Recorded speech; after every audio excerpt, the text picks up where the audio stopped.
À l'Institut Mutualiste Montsouris, les services se sont penchés sur la question de la communication entre les équipes. Le déclencheur, le département de chirurgie vasculaire. Ici, pas de service d'urgence et pourtant un patient sur 3 est non programmé. Auparavant, quand une demande de prise en charge était faite à l'établissement, le personnel avait pris l'habitude de communiquer sur smartphone via des messageries instantanées. Le problème de la messagerie instantanée, c'est que c'est moyennement sécurisé. En tout cas, on ne peut pas faire circuler d'informations sur les patients. Et nous, on avait besoin de faire circuler de l'information sur les patients et aussi également des photos parce qu'on traite beaucoup de plaies et on avait besoin de pouvoir faire circuler cette information. Donc l'idée, ça a été de trouver une messagerie sécurisée qui nous permette de faire ce qu'on faisait avec une messagerie lambda, mais dans un cadre qui soit le cadre de la santé. La solution, l'application Quarnes dédiée au métier de la santé. C'est une fissure humérocéphalique, d'accord, qui est thrombosée. D'accord. Écoutez, on va l'accepter, a priori, il n'y a pas de problème. Est-ce que vous pouvez me donner son nom, son prénom et sa date de naissance, s'il vous plaît ? Le docteur Alouache vient de recevoir une demande de prise en charge. Il envoie immédiatement une alerte. Les groupes de destinataires sont prédéfinis. J'envoie donc la demande avec un drapeau rouge en disant que c'est un code urgent rouge à toute l'équipe de chirurgie vasculaire et j'envoie la même à toute l'équipe de néphrologues de dialyse, la surveillante de dialyse ainsi qu'au réanimateur.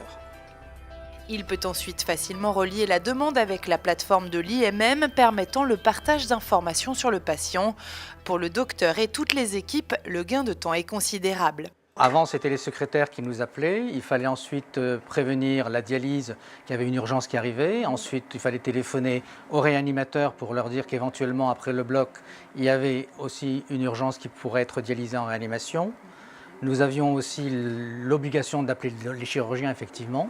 Donc c'était toute une organisation, alors que là, tout le monde est prévenu en même temps, par un seul message.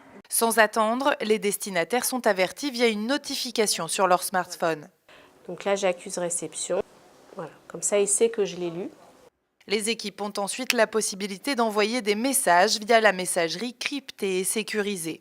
Ça m'a simplifié un peu la vie parce que quand même, on avait au départ des informations qui n'arrivaient pas toujours jusqu'à nous. Et du coup, c'était un peu compliqué d'aller chercher les infos pour la prise en charge de ce patient. Est-ce qu'on prend avant le bloc, après le bloc? Et tout ça, c'est des infos qu'on a grâce à Quarnes.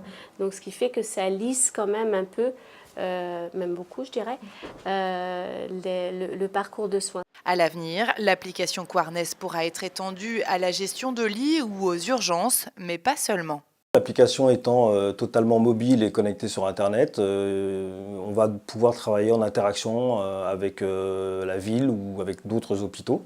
C'est l'objectif final de toutes les façons de l'application. C'est vrai qu'on la rôde d'abord en interne pour être sûr que tout le monde est à l'aise avec le concept et avec l'utilisation de l'outil.